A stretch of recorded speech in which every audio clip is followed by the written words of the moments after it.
Ha, ha.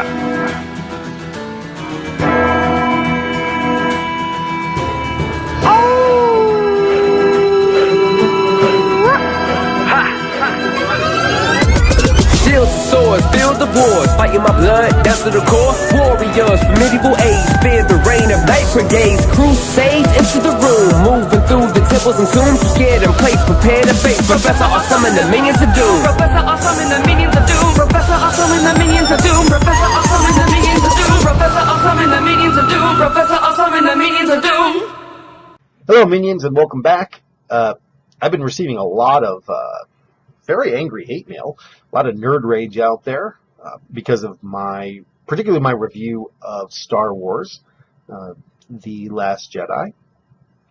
And I take that to be that it's a successful review because there are basically three categories of responses I'm getting. One are accusing me of being way too kind. The other is accusing me of being way too unkind.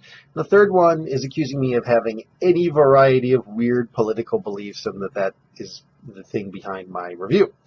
So a sign of any kind of good critique is that at the end of it, you don't find yourself preaching to one particular choir or another. So I guess I'm satisfied with that, even though it was really a kind of one-off. Today, though, I want to talk about something different, which I've had a lot of people ask me about also, and this has to do with the news that came out about a month and a half ago that Amazon Studios had acquired the rights to work on some sort of ill-defined Lord of the Rings or Tolkien Tolkien-based television series for Amazon Prime.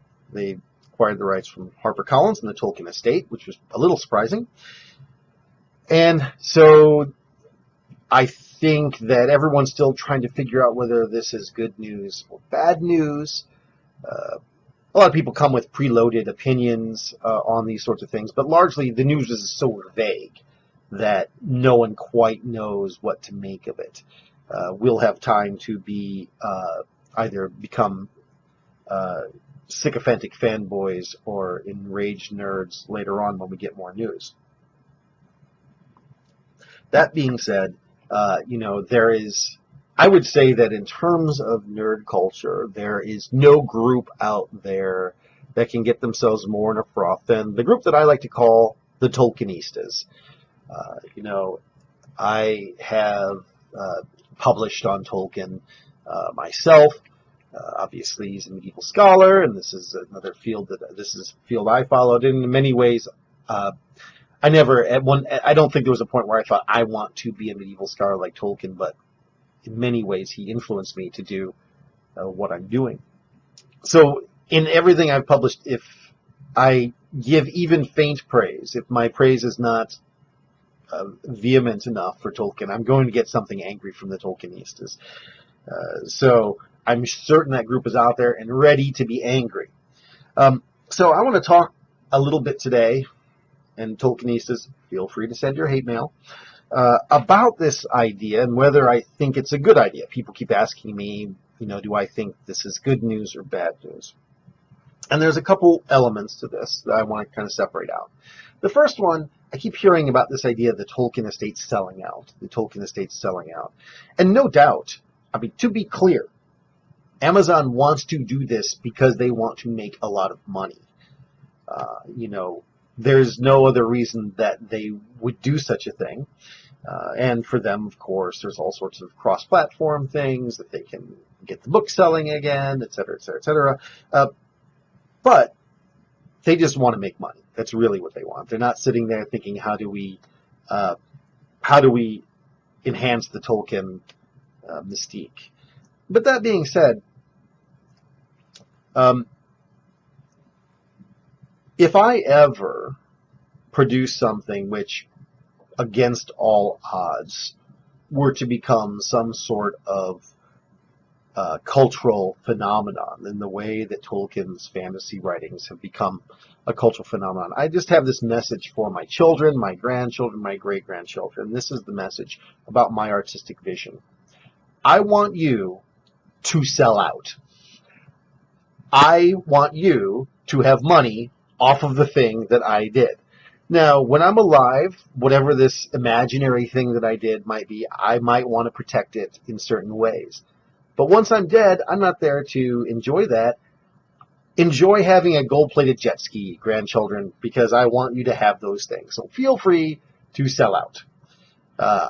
And so I really, when people get angry saying, oh, this artist is sold out or that artist is sold out, my view of that is it's a weird view, because it's not one that tends to be really held by creators so much.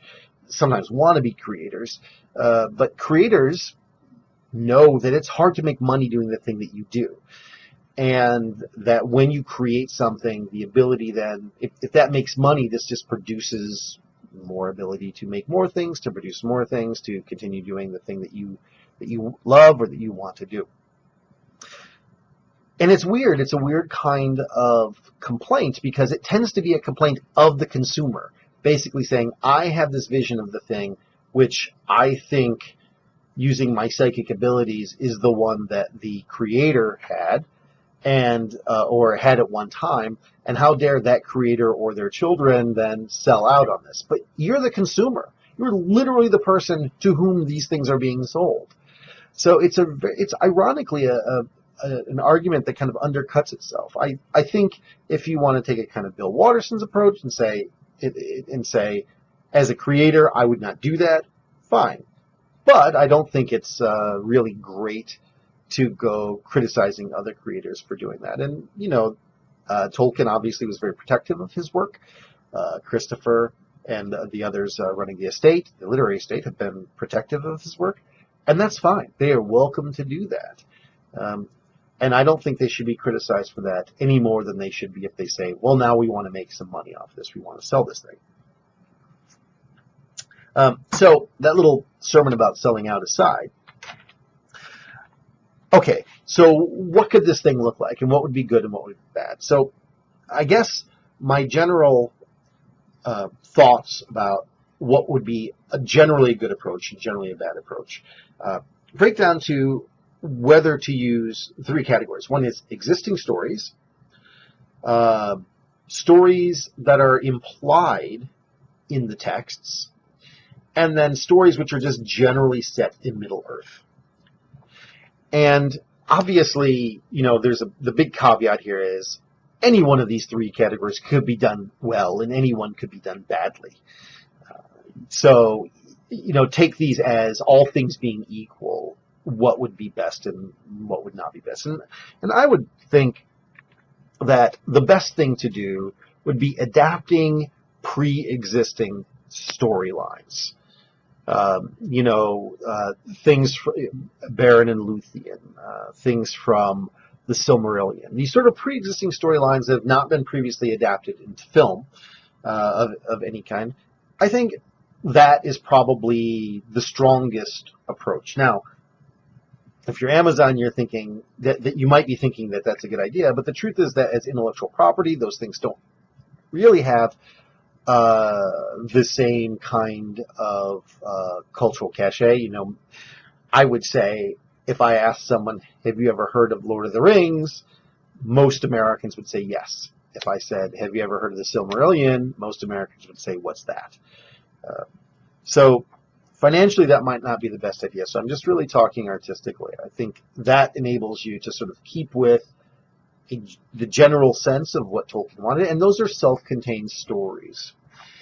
And this is, I think, what was successful about Lord of the Rings. And, of course, the parts of The Hobbit that were successful, generally speaking, were the parts that did that. I mean, the parts of The Hobbit that were unsuccessful, I think, and there were lots of problems with the Hobbit adaptations. I'm sorry, Peter Jackson's Hobbit adaptations, are the things which sort of went off on their own.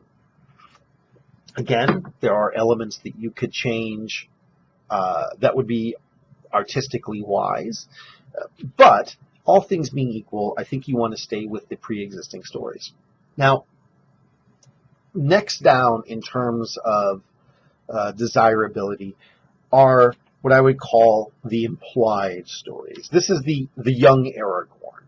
We know that Aragorn spent some time out wandering in the wilderness. He must have been young at one time. We don't kind of know what happened. There's all sorts of little references to things, in the appendices of Lord of the Rings, or little references to things in The Hobbit or the Silmarillion, which imply these different stories. What were the Valinor doing? What was going on with Radagast when he wasn't there? What was his story? And I think that those stories, which are kind of implied and must have had things that must have happened, even if Tolkien didn't leave any notes about them, or even if he did leave notes, didn't have a full-fledged story with beginning, middle, and end about them, I think those are a bad idea to adapt. And there's a couple of reasons for that. The main one is, frankly, the urge to undercut the existing storyline, to redefine it, to have a thing happen. Let's take young Aragorn as a kind of obvious one.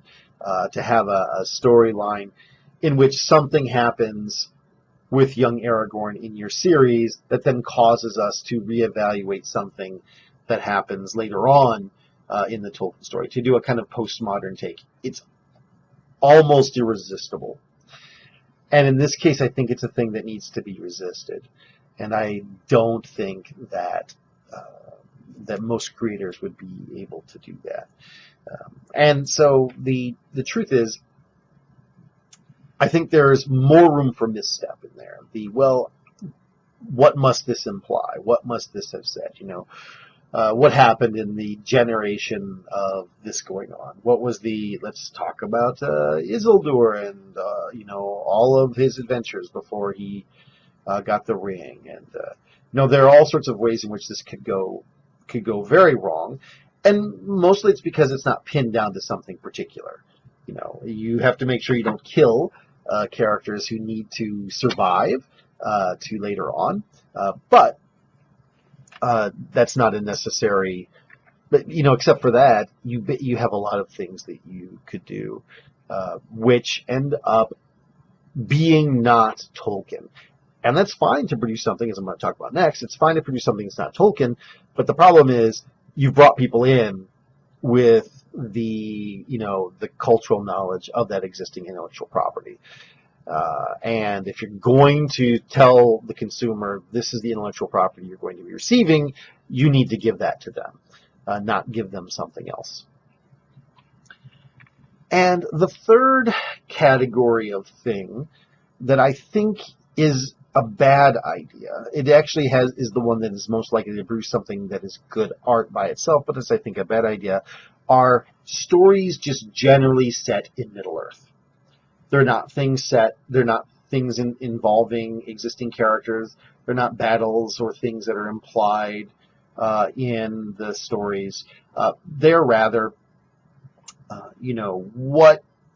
adventures of some dwarves who left Misty Mountain and did not get involved in all the other adventures. They had their own things that went on, or these sorts of things. Just taking the world that Tolkien built and running stories in it. And that seems at first like a good idea. And the problem is, it's a great idea. It's such a great idea that it has been done for generations by the entire fantasy literature market. So much of what we take of as fantasy is really a kind of of this world that was created by Robert E. Howard with his Conan the Barbarian and some other pulp writers, and then Tolkien, and just sort of created this genre of fantasy. And I guess my view is, yes, you're going to bring in your initial viewers based on the Tolkienista, the Tolkien, not the Tolkienistas, but the Tolkien cachet. You're going to bring in your first viewers. But you're Amazon Studios. You can command people, essentially. You can use it to push this on them without that and say, hey, you really want to watch the first episode of this series that we're producing. And if you're going to just set it Middle Earth, then don't mess with the Tolkien stuff at all. Create your own fantasy universe that is frankly going to be a Middle-earth clone in the same way that every other D&D style fantasy universe is essentially a Middle-earth clone. Go ahead and take that, and don't be limited by the Tolkien stuff, and don't bring people in and then maybe disappoint them by saying, them walking away saying, this is not what I thought Middle-earth was like. Fine. Then don't use that Middle-earth. Create your own.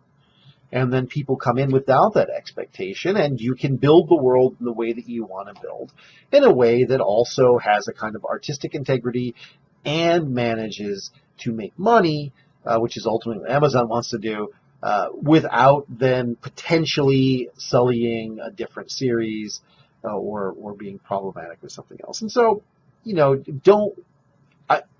don't waste your money, Amazon, in just producing a vague fantasy series set in Middle Earth. If you're going to spend your money just to get the Tolkien name, you might as well then tell the Tolkien stories. So that would be my general view of these things. Obviously, as we get more news, and more importantly, when the final product comes out, I can say something that's a little less speculative and more on point with what's actually been produced. All right, so I just want to end with people have also been asking me about Harry, how Harry is doing. Harry the dog. Harry the dog is fine. He's old. His joints hurt. He whines a lot. He's still not to the point where he's quite ready to go yet, but he's in good health for a dog his age at the moment. In any case, well, that's all for now, minions.